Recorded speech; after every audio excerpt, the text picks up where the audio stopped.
Calculate the EMF of the following cell.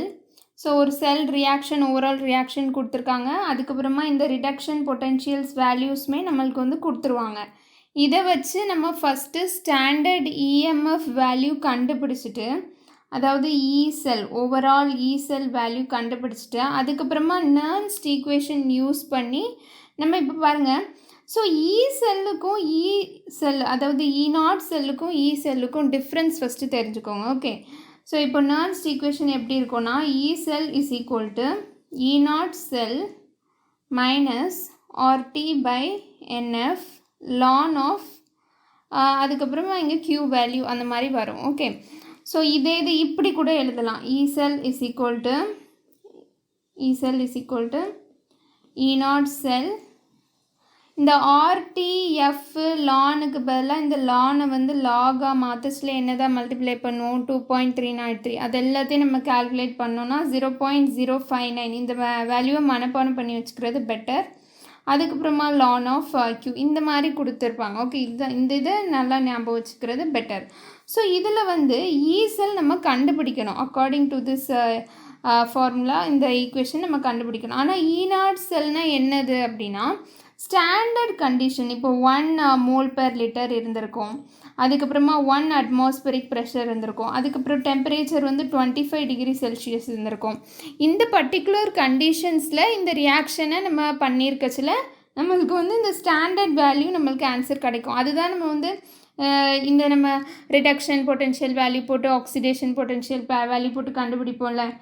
E nought cell is equal to என்னது, E of oxidation plus E of reduction. இதெல்லாம் standard கண்டிஷனில் நம்ம கண்டுபிடிக்கிறது.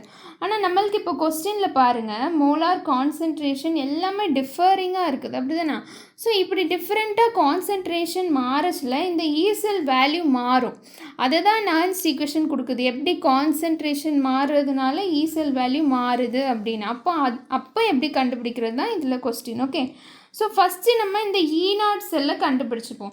So E not செல்லுக்கு நம்மளுக்கு தெரியணும்னா ஆக்சிடேஷன் வேல்யூ தெரியணும், ரிடக்ஷன் வேல்யூ தெரியணும். ஸோ எப்போவுமே நான் இதில் பார்த்தோம் அப்படின்னா, இந்த சால்ட் பிரிட்ஜ் இருக்குல்ல, இந்த சால்ட் பிரிட்ஜுக்கு லெஃப்ட் சைடில் இருக்கிறது என்னது, ஆனோடு, அப்படி தானே? ஆனோடில் ஆக்சிடேஷன் நடக்கும். அப்போ நம்மளுக்கு வந்து ஆக்சிடேஷன் வேல்யூ தெரியும். இதில் நம்மளுக்கு கொஸ்டினில் கொடுத்தது வேல்யூ என்னது, ரிடக்ஷனுக்குள்ளது. அப்போ ஆக்சிடேஷன்னா எப்படி எழுதலாம், சியூ வந்து Cu2+ மாறுது. அதுக்கு வந்து அப்படியே மைனஸில் போட்டுக்க வேண்டியதான், -0.34V. சரியா? அதுக்கப்புறம் இங்கே ரைட் சைடில் என்ன நடக்கும், ரிடக்ஷன் நடக்கும். Reduction value already reduction value தான் நம்மளுக்கு கொடுத்துருக்காங்க. ஓகே, ஸோ இப்போ ரெண்டையும் ஆட் பண்ண வேண்டியதான். ஸோ ஆக்சிடேஷன் வேல்யூ என்னது, -0.34. ரிடக்ஷன் வேல்யூ என்னது, இந்த இது 0.77. இப்போ ரெண்டையும் ஆட் பண்ணிங்கன்னா உங்களுக்கு ஒன்று என்ன கிடைக்கும் அப்படின்னா 0.43V. ஸோ இதுதான் இ நாட் செல்லுக்குள்ள வேல்யூ.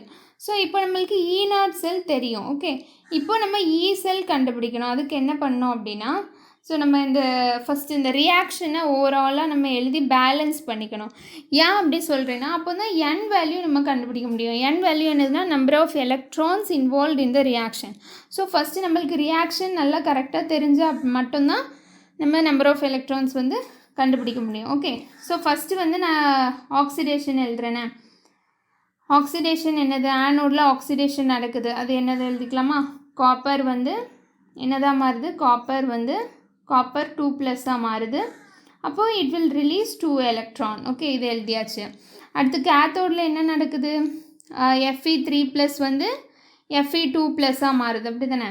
ஸோ அப்போது Fe3+ இருக்குது, அது என்ன தான் மாறுது அப்படின்னா Fe2+ மாறுது. எத்தனை எலக்ட்ரான் அப்போ இதில் கெயின் பண்ணியிருக்கு, 1 எலக்ட்ரான் கெயின் பண்ணால் 3+ -1 வந்து +2 மாறும். அப்போ இப்போ நம்ம பேலன்ஸ் பண்ணோம் இந்த ரெண்டு ஈக்குவேஷனையும். இங்கே 2 இருக்கிறதுனால இங்கே கீழேயும் சின்ஸ் அது ஆனோடில் வந்து 2 எலக்ட்ரான் ரிலீஸ் பண்ணியிருக்கு. அப்போ கீழே ரிடக்ஷனில் 2 எலக்ட்ரான் கண்டிப்பாக கெயின் பண்ணியிருக்கோம். அப்போ எல்லாத்தையும் மல்டிப்ளை பை 2 பண்ணிடுங்க. அப்போ 2 2 2 எல்லாத்தையும் 2 போட்டாச்சு. சரியா? இப்போ நம்ம என்ன பண்ணோம் அப்படின்னா கேன்சல் பண்ணிடணும். இப்போ இதெல்லாம் கேன்சல் பண்ணிட்டீங்கன்னா லைக் லெஃப்ட் சைடோ ரைட் சைடோ ஈக்குவலாக இருக்கிறதெல்லாம் கேன்சல் பண்ணால் மிச்சம் என்ன இருக்கும், Cu + 2 Fe3+ gives Cu2+ plus 2 Fe2 plus இதுதான் நம்மளுக்கு ப்ராடக்ட். சரியா? இதில் n வேல்யூ என்னது அப்படின்னா 2.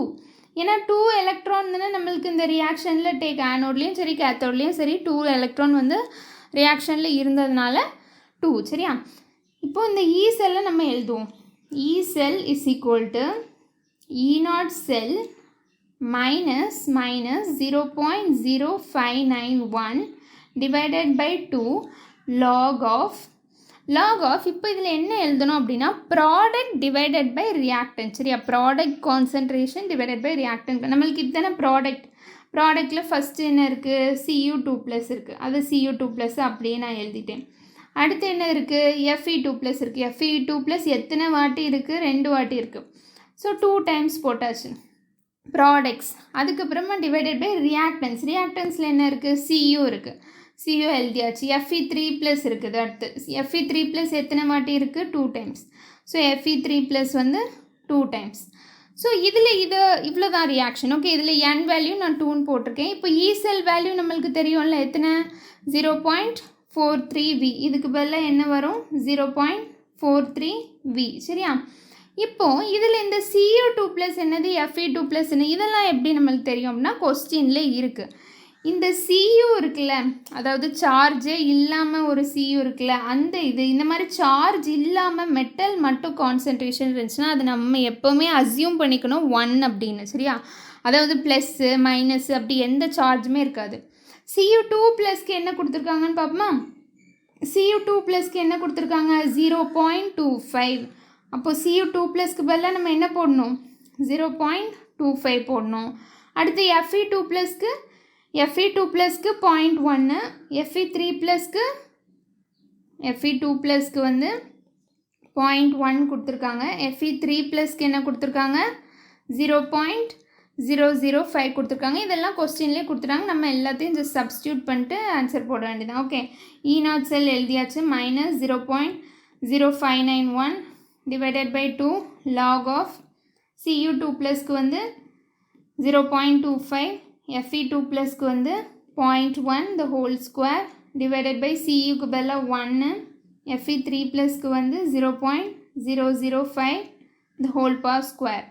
ஸோ இதுதான் ஸோ பேசிக்காக நம்ம கான்சன்ட்ரேஷன் சேஞ்ச் பண்ணிச்சுல E செல் டிஃபர் ஆகுது. ஓகே, ஸோ அடுத்து நம்ம என்ன பண்ணலாம்? 0.43 மைனஸ் இதெல்லாம் நீங்கள் கால்குலேட் பண்ணிங்கன்னா என்ன கிடைக்கும்? 0.029. இது ரெண்டையும் டிவைட் பண்ணால் இது கிடைக்கும். அதுக்கப்புறமா லாக் ஆஃப் இது எல்லாத்தையும் நீங்கள் கால்குலேட் பண்ணிங்க அப்படின்னா என்ன கிடைக்கும் அப்படின்னா 10^2 கிடைக்கும். அதுக்கப்புறமா 0.43 மைனஸ் 0.029. இந்த 10^2ல் அந்த 2வை நம்ம பேக் சைடில் கொண்டு வந்துட்டோம்னா லாக் 10 மட்டும்தான் மிச்சம் இருக்கும். அப்படி தானே? லாக் 10 வந்து என்னது? இதோட வேல்யூ வந்து 1 தான். ஸோ இதை கால்குலேட் பண்ணால் மிச்சம் நம்மளுக்கு ஆன்சர் வந்து 0.73372. இதுதான் நம்மளுக்கு வந்து E செல் வேல்யூ. தேங்க்யூ.